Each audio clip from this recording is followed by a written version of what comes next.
Hello everyone, Lau here. Welcome back to my channel and welcome to a video that's probably something different than what I've done the last times.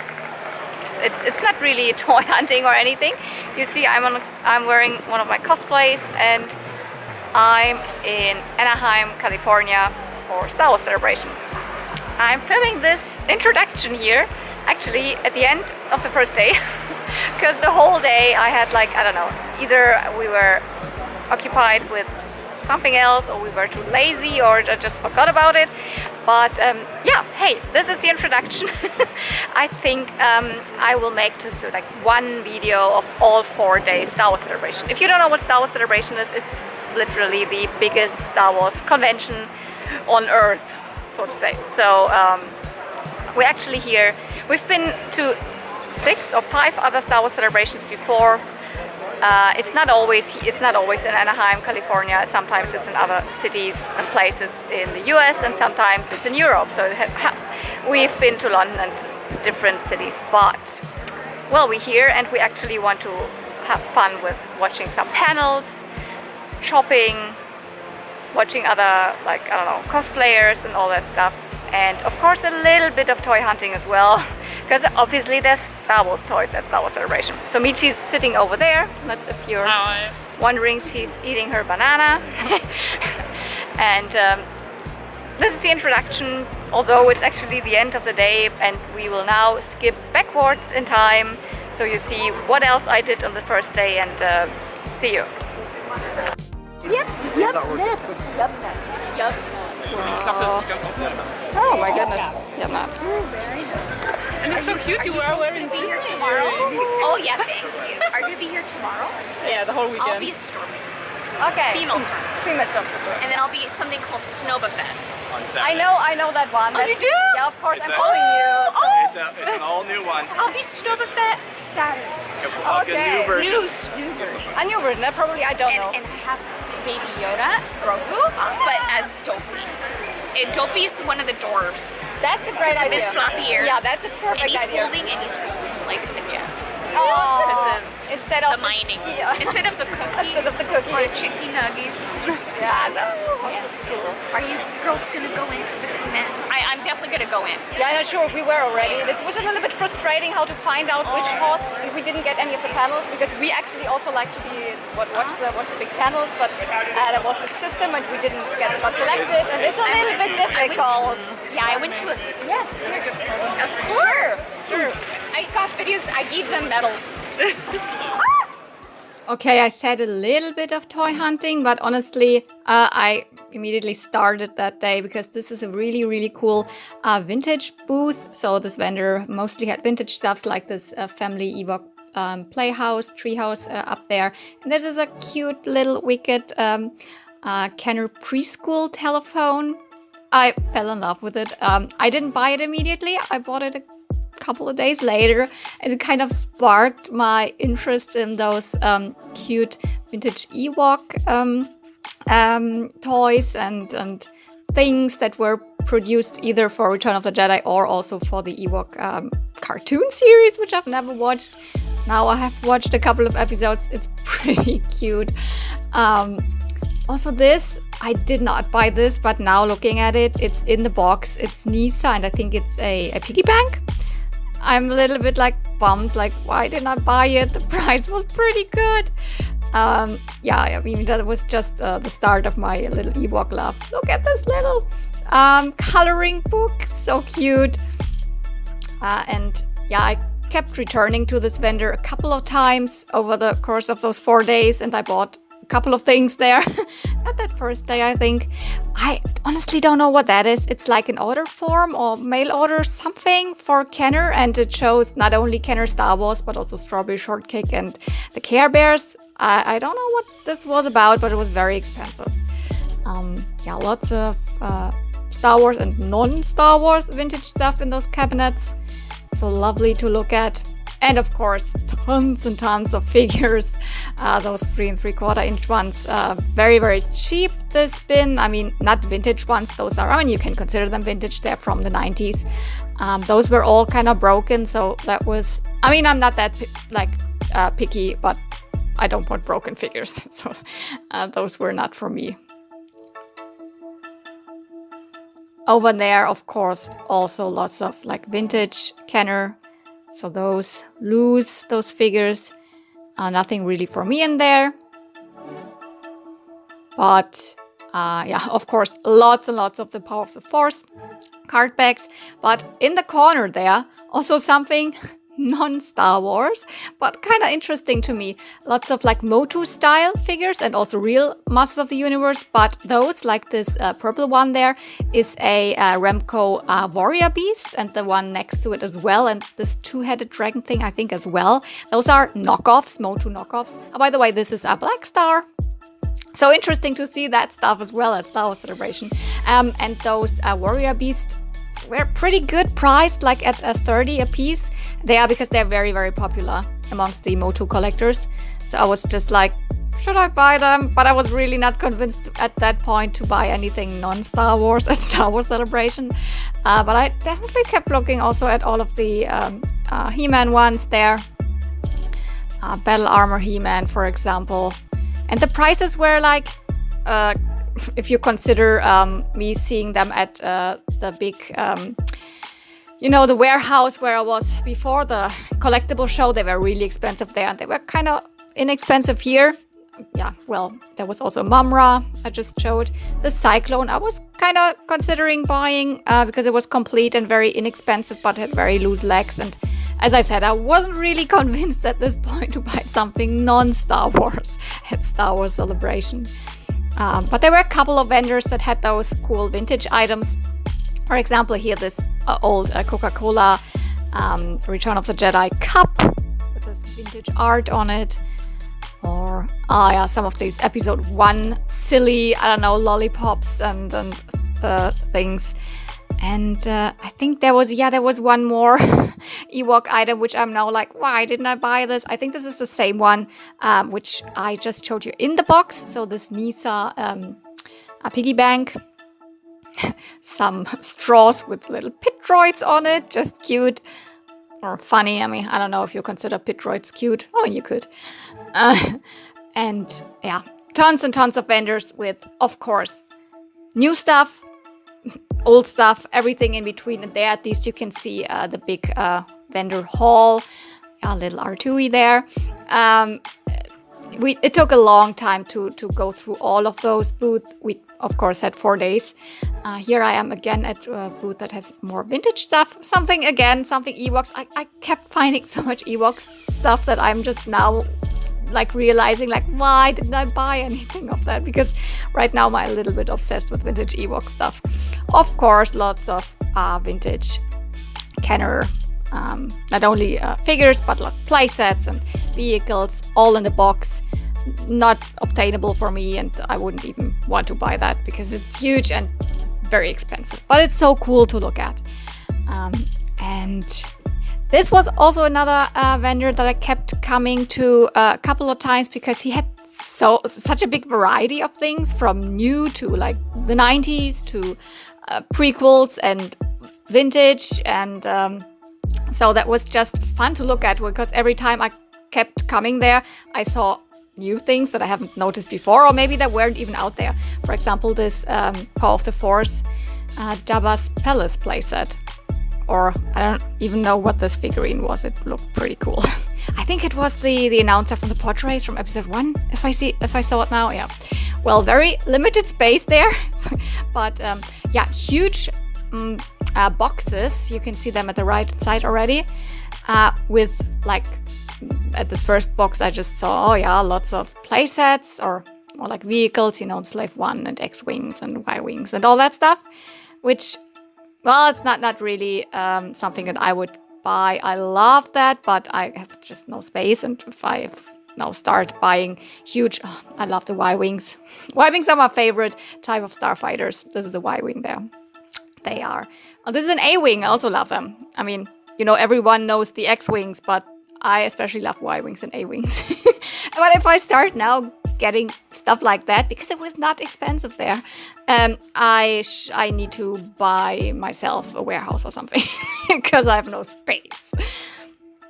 But next to that, there were also boxes with more figures. There you see, I found something that I was interested, Boss Nass Episode 1. So that's mostly stuff that I'm interested in, stuff from the prequels or from Clone Wars. And if it's like characters from the originals, then I would like to have them as vintage figures. But like I'm kind of getting everything. Yeah. There were like 3 or 4 of these boxes next to each other. And of course, I was not the only one digging in there. There were also other hands. You will see that. I put a couple of them aside that I was interested. Also like these ones. Yep. Also a Jar Jar and Watto, all from episode 1 and 2. So, and these were really good priced. So a lot of them were just like around $3 to $4, which is way less than I would even find them here in Germany at a flea market, because everybody in Germany thinks if it is something Star Wars, it doesn't matter if it's vintage or new or something cheaply in between, it must be sold very expensive. But it's not. There are tons and tons and tons. You can see them, hundreds, thousands of loose figures, and they are not really worth something. But they're worth something for me. I would like to have them, so I'm really happy to pay $3 or $4 for them. So that took me quite a long time to dig through there, because sometimes you catch always the same one and you see, oh, it's Amidala again, oh, it's Amidala again, or something like that. And then you find one when you really dig deep that you're like, oh, that's cool. So spend a lot of time there.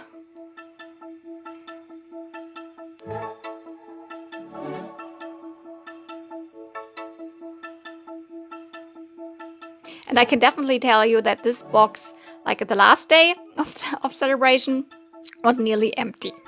So a lot of people took the chance to buy them from this vendor. He probably made good money.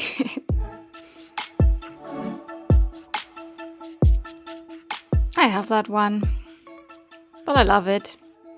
That's something interesting. That's a Kaminoan from episode 2, so Tuarui. I don't have her. Very cool, never seen figure of that. Well, I kept thinking about this one because I once found it at a flea market and with a broken off piece, but then I decided even to not get it there. Because even they are cheap, you cannot buy hundreds. So I think I bought from this vendor that day, I bought 4. But I will definitely make a haul video.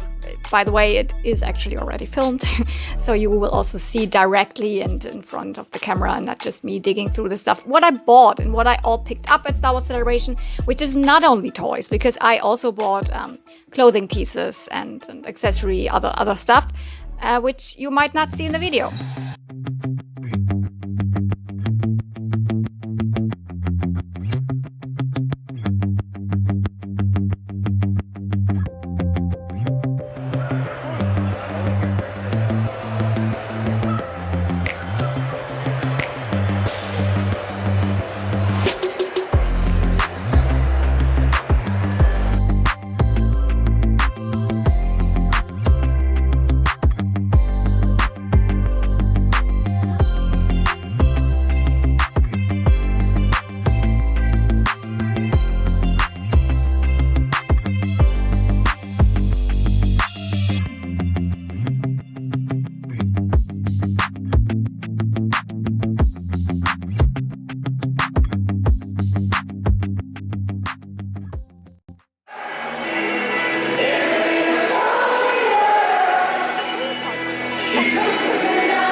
Started, and then of course the friendship sort of evolved, and that also came very naturally.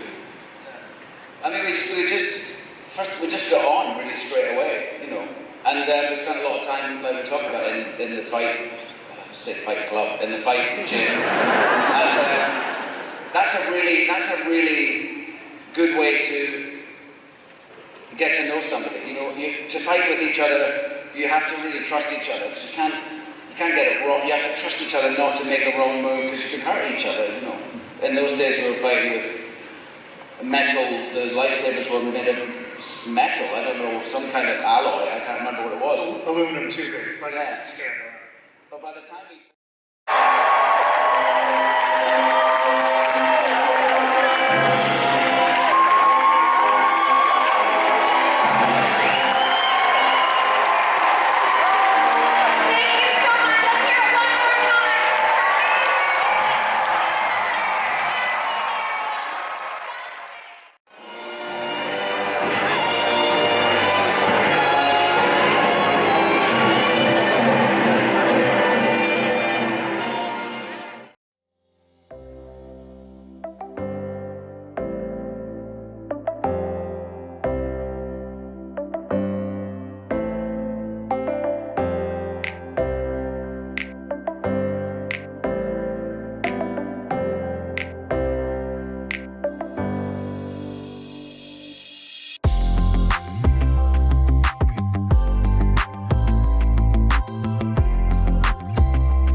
Hello everyone! Hello. This is the end of day 2 of Star Wars Celebration and oh my goodness, this is not really... Anyways, we had an amazing day today. I didn't really talk a lot to the camera, maybe I didn't even talk at all to the camera today. But I didn't buy anything, so it was not a lot of toy hunting or anything, but we managed to get in some panels. So that was amazing. We met a lot of cool cosplayers. I think I filmed a little bit of that and we took a lot of photos, so we were able... That's amazing! Thank you! So we were able to talk to many people, got a lot of compliments. So it was a really nice day and now we're off to watch Kenobi because we haven't done that yet. Came out this night, so and we were not able to watch it the last evening or this morning, so now it's our turn, so see you tomorrow!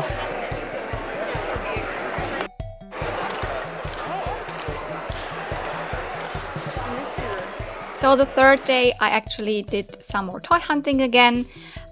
Yeah, these are actually, this is toy photography, so these are action figures. I was really impressed by those photographs, and because sometimes you think these are like just real humans or cosplayers, but this is action figure photography. It looks pretty cool. And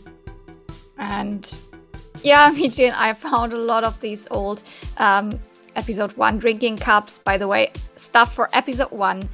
You find it so often. There's so much stuff out there. They really overproduced like toys and collectibles and all that stuff when episode 1 rolled out, because they thought, well, this will be the next huge thing, the first Star Wars after almost 20 years. And I mean, it was big, sure, but they produced way too much. So you find it all the time. It's pretty cheap. And there's so much weird stuff out there. I think you still also find episode 2 stuff, and episode 3 actually not as much, but episode 1, it's out there all the time. Oh well, here I'm back at my little Ewok stuff, so I don't know what that is. Learn the alphabet with Wicked the Ewok or something like that. So very interesting and cute stuff.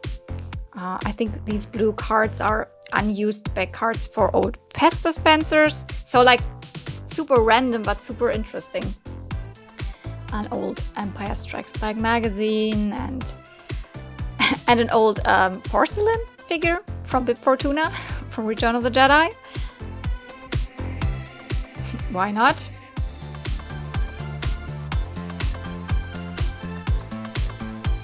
Okay, and some Admiral Akbar bookmarks. I don't know if these were vintage or fan-made. This is actually something non-Star Wars. Can you see it? It's from Rose Petal Place, a very cute toy line from Kenner. I didn't. And of course, all of the big companies had their stands there. Figures and statues from Gentle Giant or from Kotobukiya, and obviously Hasbro and Funko and all of those. of course, I gravitate more towards these silly little vintage things, like the super unnecessary item for the vintage Kenner line.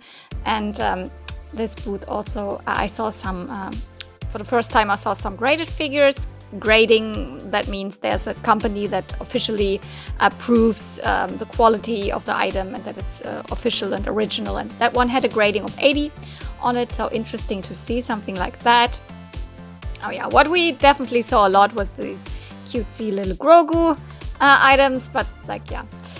Here I am again with my, 90s Power of the Force prequel things, and there are some micro machines, some see-through Star Wars micro machines, very cool to see.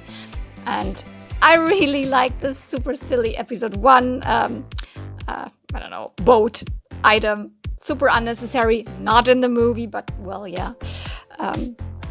And these are Star Wars Bandoms. They are said to be the ugliest and worst Star Wars toys ever, but these were the only ones out there in the late 80s, I would say, after Kenner had stopped producing Star Wars in, after Return of the Jedi, so in 84, 85, there were, like, I don't know when these are actually from, I presume late 80s. There was nothing out there for Star Wars, so if you wanted something, that was the only alternative, those bendable, ugly figures. Nowadays, they are kind of, known to be the ugliest Star Wars toys ever. So very funny to see them. What else was there? I think I went in the corner where I wasn't even sure if I was supposed to go because it looked like private stuff. Oh no, and there were, yeah, that's why I went over there. Lots of vintage figures, all on those little, cabinets, in these little plastic boxes. And I was looking for a vintage Leia. There's one, but she does not have the cape, and I want one with cape. That is cool to see. Rocket firing Boba Fett. One of the few prototypes that are out in the world that have the, the rocket firing action feature, which it was never produced. It was set to be produced, but then it was a choking hazard. And even though the packaging said, hey, you can order this one, and well, the children didn't get it. They got it without the rocket firing one. So it's really, really rare and well famous for being the most expensive Star Wars figures ever. All in this cabinet is like very, very like expensive vintage stuff. And this was interesting. There were so many vintage textbooks for, school, preschool, I don't know, probably like grade 1 or something. Learn how to spell with the Ewoks, and super, super funny. Yeah, this is even one for kindergarten. Did people really use that in school? Or was that more like for homeschooling? I don't know. We certainly didn't have things like these with, branded characters or something like that. No.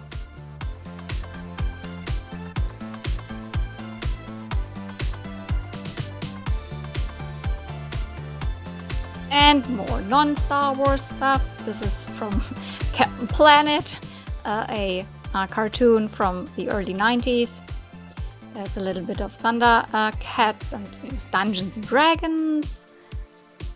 And lots of vintage vinyl. Well, this vendor had a lot of Japanese vintage stuff, so that's why we kept looking through it. Michi is a really big fan of everything Japanese, so that was interesting, all those space adventure things that, I don't know, Japanese anime and stuff, I mean, Dungeons and Dragons is not Japanese, but we spent quite a long time there.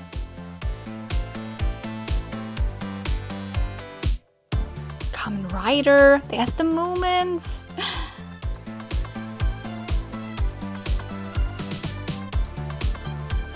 Love that vintage artwork. And some Empire Strikes Back puffy stickers from back in the day. Oh yeah, I found some Ewok stickers, some puffy Ewok stickers. Yes, I was interested. That's actually a strawberry shortcake vinyl. But it didn't have any strawberry shortcake artwork on it, so like, okay. More vintage vinyl. And more vintage puffy stickers. Also some from Return of the Jedi. And And I don't know what that was. I think that was a pencil case.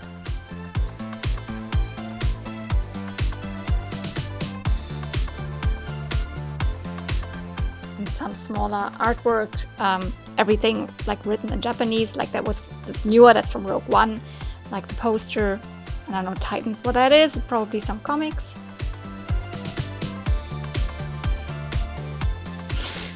And some Knight Rider Robin play transfers. Aha. This is a Star Wars manga. So a Japanese comic. I think of episode 2, if I can see that. So it's from the early 2000s. And this is actually a doujinshi. That's a fan-made manga from, you know, Japanese artists. And you can get that a lot in Japan. And Michi started getting interested in that one. When I was in Japan, I, for example, bought a couple of Digimon doujinshi. So they're not official, they are just some small stories in Japanese comic form. Speaking of comics, lots of original old Star Wars comics.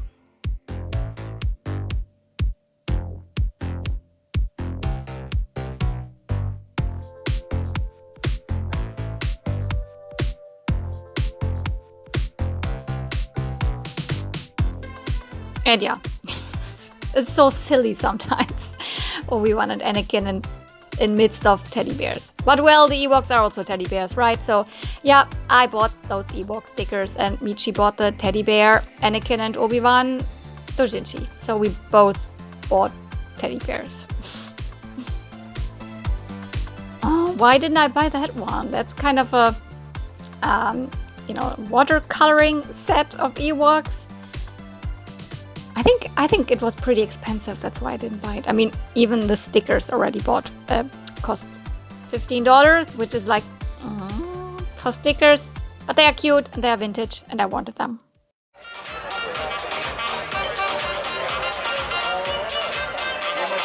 a stand-up comic called Jude Vader, that is who this is.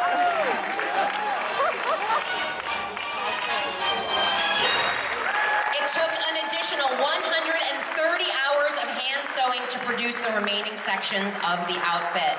Everything she custom made is 100% accurate recreation. Camping mat, a plastic ornament, not to mention just some winging it. This cosplay nearly destroyed a sewing machine, and we are happy for it. Give it up for Wicked!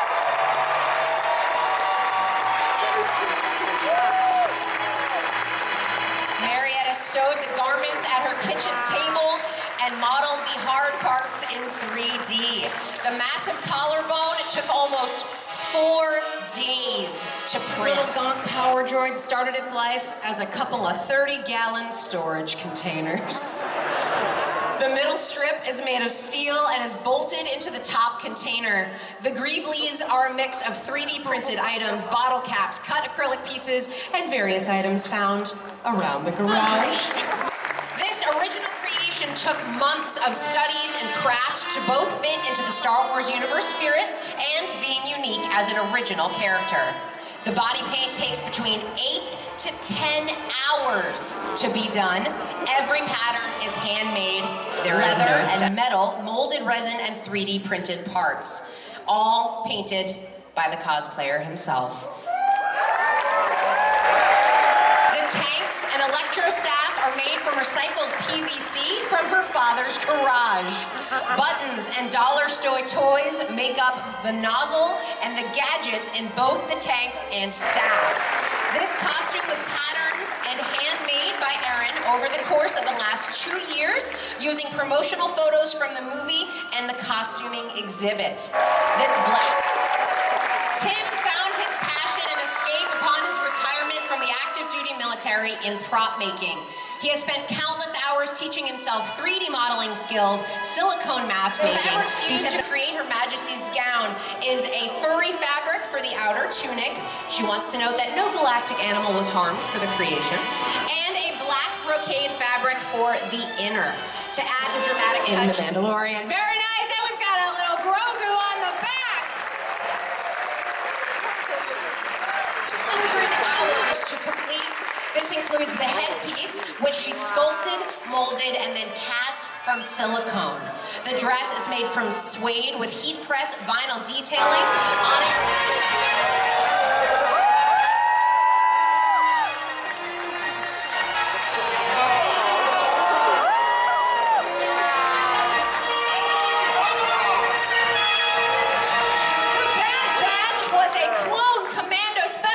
Squad during the Clone Wars. Each clone was designed with genetic mutations that helped specialize their skills.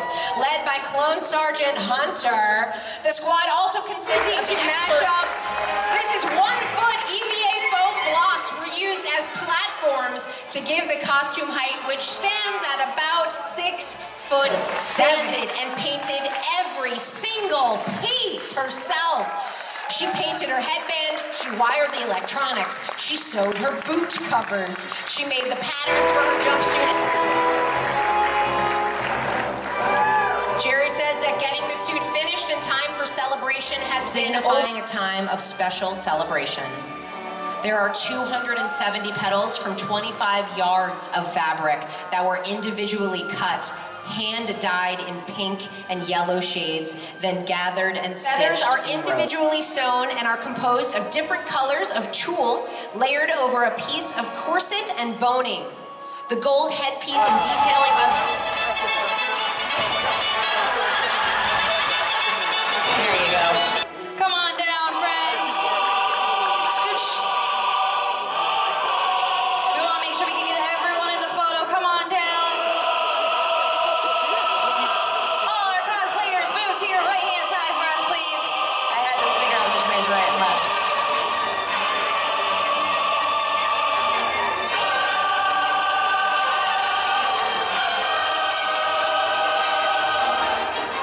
What incredible, amazing, one more time for every single cosplayer in this room.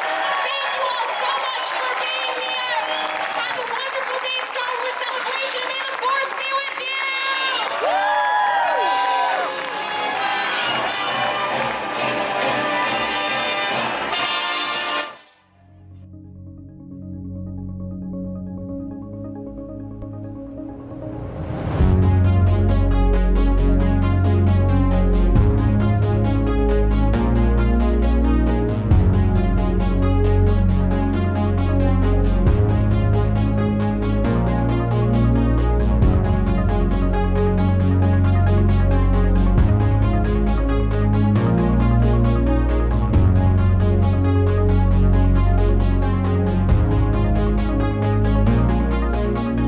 After this amazing costume contest, which I know I didn't participate in, but I've been in 3 prior Star Wars Celebration costume contests before. Anyways, after that I went back to toy hunting, and those are some really rare and expensive, you know, droids and Ewoks figures on card. Yes, they were also figures directly produced for the Ewoks and Droids cartoon series in the 80s.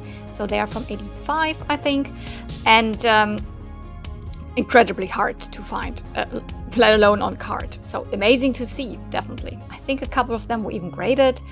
I don't want to know the prices on them. Then I found this super colorful booth. Look at those ET things, I think piggy banks probably. And then in the glass cabinet, down below there are 2 Mighty Max. 2 Mighty Max on card, even. So colorful, and I've never seen any of them in packaged before. Also some carded Moto vintage, obviously. And I also saw this Mattel Shogun Warriors Godzilla, this green one in the back, from 1977. Super, super rare. I don't know about rare, but expensive. Some cool holographic Episode 2 cereal boxes. Very cool.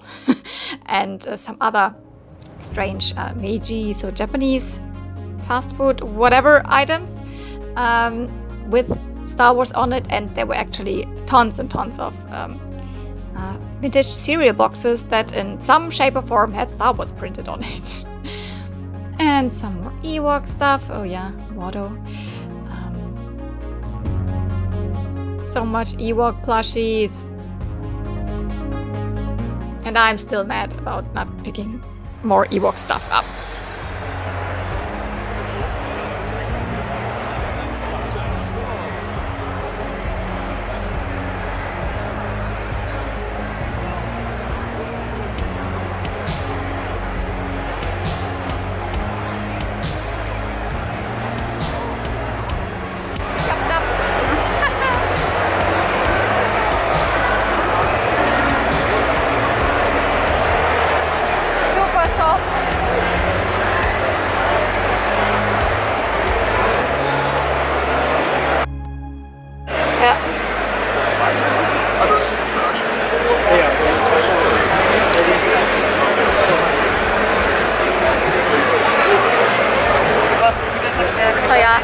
hunting again. Oh, we got it.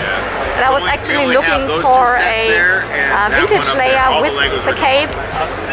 And after finding a couple of them, and some of them without the cape, some of them very expensive, we came back to this very booth because we saw that an hour ago. Right.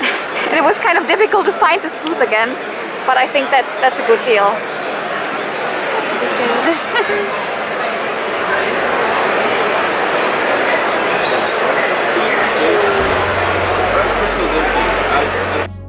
So here we are in the small exhibition, which is part of the biggest Star Wars collection in the world, which is called Rancho Obi-Wan.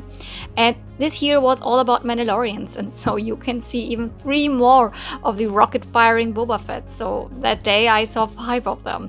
Insane.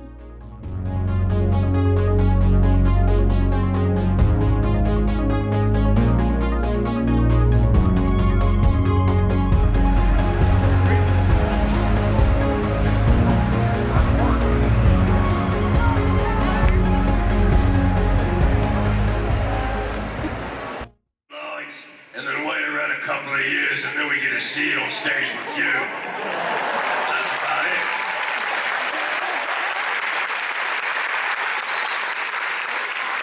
You can see our team is just on fire. The water, the lighting, the animation, the design, the assets, it's incredible. We're super proud of this.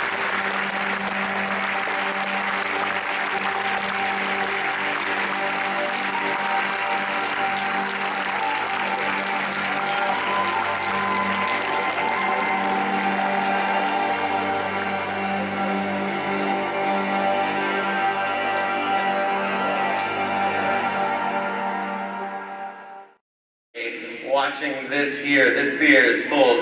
I just have to say that's awesome, and I really, really appreciate it. There is a lot of talk around right now about cinema and movies and theaters, and yet this is available to you all on Disney Plus right now. You could go back and watch it anywhere, but you chose to be here to watch it in a format together.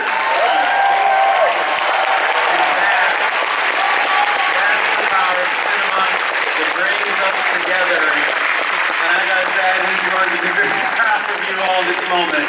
The force is strong with you. Thank you. Now, let's do things.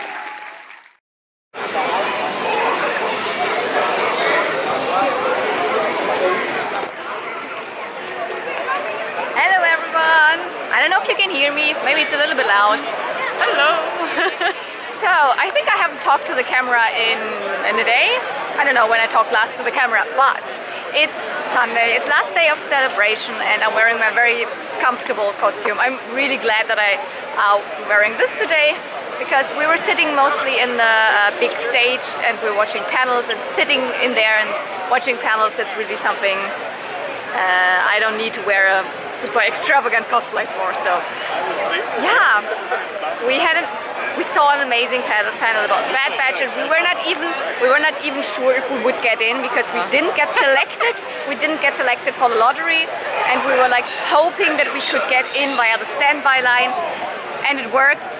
We stood up like at 5:30 in the morning. Yeah, we waited for 4 hours maybe. Yeah, around 4 hours, but it was worth it.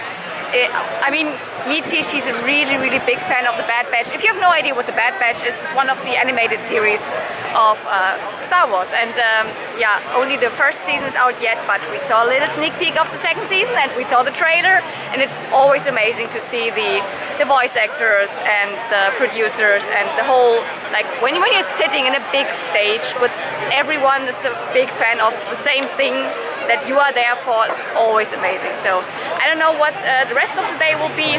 Right now we're outside.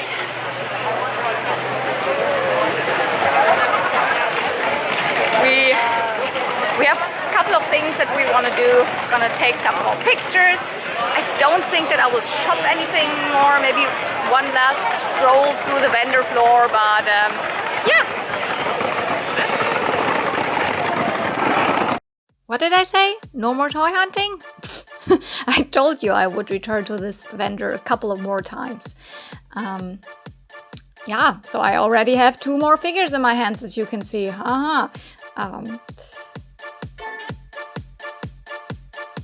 And this is actually quite interesting. This is the Lily Lady, so Mexican size oodles. So, and the ones on top of that are like bootlegs. They're so funky looking.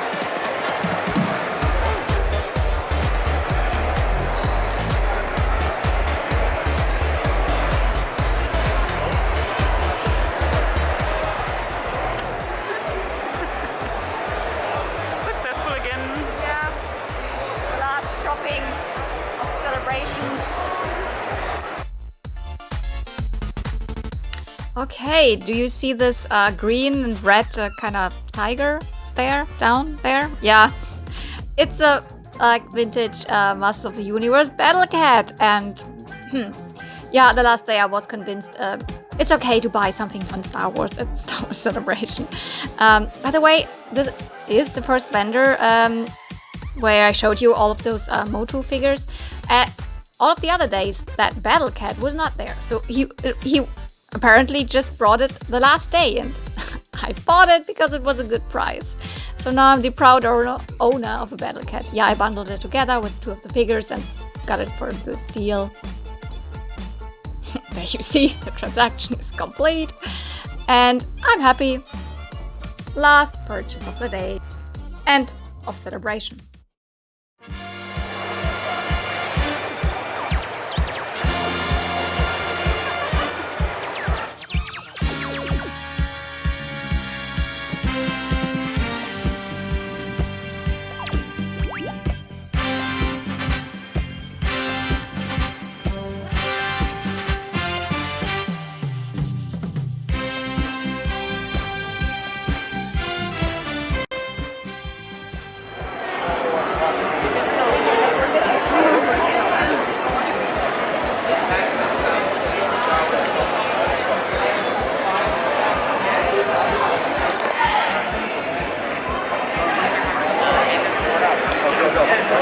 Bye-bye celebration. See you next year in London. See you in London. Ah! They just announced that the next one would be in London, which is like perfect. Perfect.